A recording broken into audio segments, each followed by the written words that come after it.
Sauvage, c'est le titre de son troisième spectacle, son troisième one-man show. François Bellefeuille est en studio. Bonjour François. Salut. Sauvage, pourquoi? Je dirais que ça décrit beaucoup mon style sur scène. C'est surtout ça. C'est comme le mot qui résume le plus ce qui me différencie des autres. J'ai décidé, ça fait longtemps, là, mais quand on essaie de se trouver un persona, une manière d'être sur scène là, qui est notre version la plus drôle, je suis allé dans mes défauts, dans des petits plis, des trucs. Ça peut arriver. Là, des fois, je suis sauvage. Des fois, je suis pas le meilleur pour saluer en arrivant, puis je suis souvent dans ma tête. Fait que, en tout cas, mon style sur scène ressemble beaucoup. Je suis pas le genre d'humoriste qui arrive et dit « Ça va bien tout le monde, hein?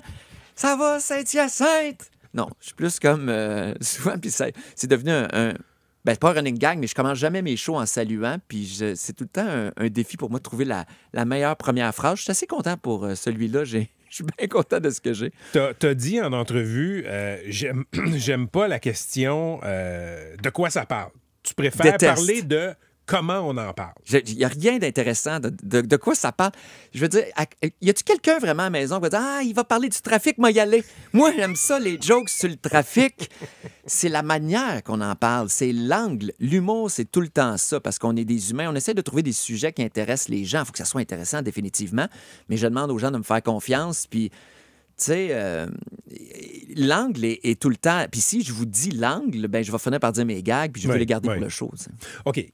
Qu'est-ce qui fait que tu gardes des gags, du matériel, ou t'en gardes pas? Au-delà de « c'est drôle, puis ça a fait rire quand j'étais en rodage », qu'est-ce qui fait que quand t'as un bout de spectacle, tu dis « OK, ça, je vais pouvoir construire là-dessus ».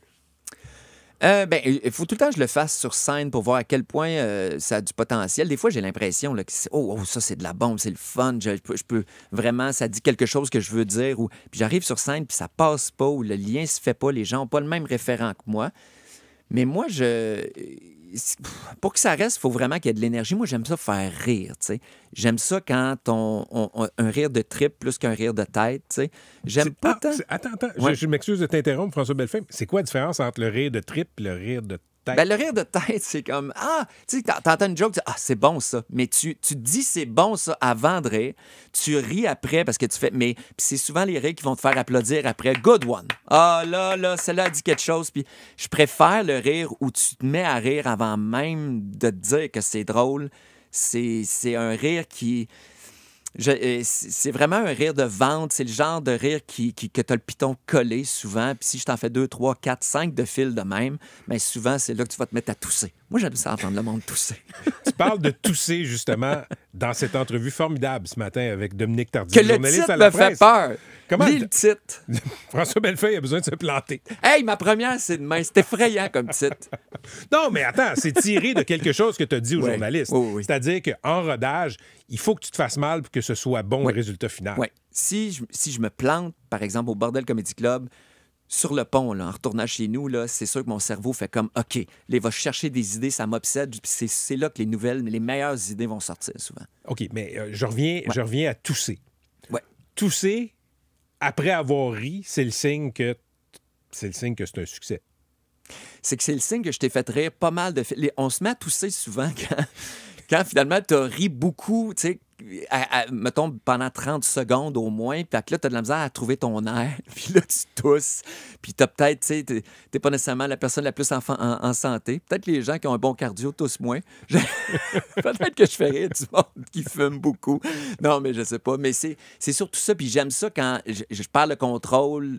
Ma salle, je sens qu'il y a une espèce de... Il y a un inconfort qui vient un peu quasiment avec le rire, mais il y a quelques moments dans le show où ça arrive. Là. C'est très difficile. Ces moments-là, j'essaie d'en avoir d'habitude 3 par show, 4. Tu sais, des moments où vraiment, là, ça devient... Les gens sont hilars, tu sais, mais il faut que les conditions soient là. Faut pas que la salle... Faut pas qu'il fasse trop chaud, tu sais. L'humour, là, c'est... Attends, faut pas qu'il fasse trop chaud. Non, l'humour, c'est de la chimie émotionnelle, OK? Faut que tu sois dans le bon mood, je vais te donner un exemple, mais une grosse tempête de neige, ça affecte vraiment le show. Ah ouais? Les gens sont comme, non, mon char, faut que je déneige ça en sortant. En arrivant à la maison, là, demain, les écoles vont être fermées. Ils sont pas là pleinement. Ils sont pas réceptifs. S'il fait chaud. Il n'y a rien de pire que quand il fait chaud dans une salle. Les gens, comme, ils ont juste... Tu sais, t'es pas bien, tu questionnes, t'es moins concentré. Fait qu'il y a plusieurs choses qui font il y a des choses qui sont très importantes pour avoir un bon show. Puis nous autres, au Bordel, c'est un exemple, le Bordel Comedy Club, on est des fous un peu à penser à ça. L'air climatisé, je pense qu'on l'a changé 3 fois là, pour être sûr qu'on était capable d'avoir une bonne température. Parce que c'est un consensus chez les humoristes, la température, c'est important. Il ne faut pas qu'il fasse chaud. Il n'y a jamais personne qui veut qu'il fasse chaud. J'avais jamais entendu ça. Mais non, imagine, tu es à Noël, là, mettons, en famille, puis il fait chaud. Tu t'endors, tu veux rien savoir, tu n'es pas impliqué dans la conversation. Mets ton studio, mets le show ici, je te garantis, tu as des moins bonnes émissions. Puis, il n'y avait pas Patrice Lécuyer qui mettait ça méga froid. C'est une espèce de... Il mettait ça froid dans... Quand on allait pour des tournages avec Patrice Lécuyer, là, c'est très froid pour garder le monde éveillé, là, alerte. Puis, c'est absolument fascinant. OK. Là, c'est ton 3e spectacle, Sauvage. Qu'est-ce que tu dirais qui a le plus changé dans ta façon d'être un humoriste entre le premier et le 3e? Ah, je sais plus ce que je veux faire. Je suis vraiment... il a fallu que je me questionne, celui-là, dans quelle direction je vais aller, puis je suis revenu vraiment à c'est la base, c'est le style que je vais avoir. Je veux vraiment faire rire avec des choses qui touchent tout le monde, c'est des choses qui me touchent à l'intérieur de moi, mais qui deviennent universelles parce que ça me touche beaucoup. J'ai laissé tomber les écrans, je suis que sur scène pour faire du stand-up. Je dis pas que je vais peut-être reprendre des écrans plus tard, mais j'avais le goût de revenir à la base, ce qui a fait pourquoi j'ai percé dans ce milieu-là, mais avec l'expérience que j'ai, puis la finesse que mon personnage de scène a trouvée, dans le fond, qui est encore dans l'énergie, mais qui n'est pas comme... C'est pas comme dans le temps du Faucon, là, où c'était vraiment... la proposition, c'était de crier du début à la fin. C'est pas ça du tout que je fais, mais j'ai gardé l'essence le plus intéressant dans ça. Je trouve que c'est ma version de moi en stand-up qui est le plus achevée. On va continuer la conversation après la pause. On va revenir sur les écrans et les réseaux sociaux. Merci François Bellefeuille d'être là. De retour avec François Bellefeuille, 3e spectacle demain dont la première est à Montréal, Sauvage. François, je veux parler de l'époque numérique. Ouais. T'as 50 ans autour. Je vais avoir 50 ans. Tu vas avoir 50 bientôt. ans. Bienvenue dans le club. Mais quand tu as commencé en humour, là, je disais, la scène était complètement différente. Aujourd'hui, là, je découvre des nouveaux humoristes qui ont même pas 25 ans, François, québécois, qui sont extraordinaires, qui font des sketchs sur Internet. Moi, je trouve que c'est une nouvelle façon de faire de l'humour, de consommer de l'humour. Comment tu te sens par rapport à cette nouvelle scène-là?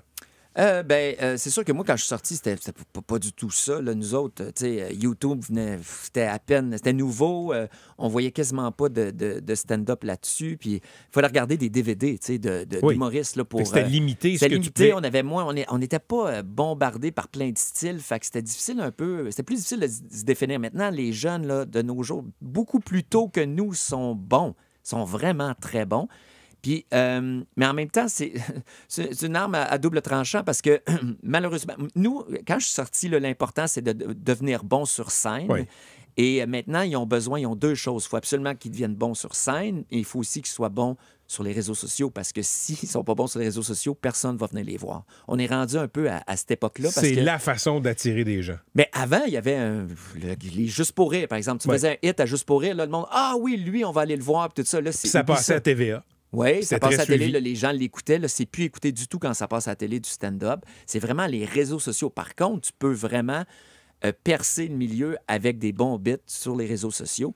Puis, là, je trouve ça le fun parce que les humoristes, les carrières se font différemment maintenant, mais les gens finissent par remplir des petites salles avec leurs fans qui trouvent sur les réseaux sociaux. Puis là, ça grossit, ça grossit. Si on regarde, par exemple, un Charles Brunet, ça commence à éclore. Tant mieux, il était...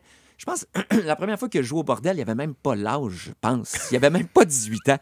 Mais c'est un passionné depuis qu'il est tout jeune, c'est sa passion. Puis là, on le voit, là, les fruits. Au Québec, là, il faut commencer à se vanter là-dessus. Là. On est bon en humour.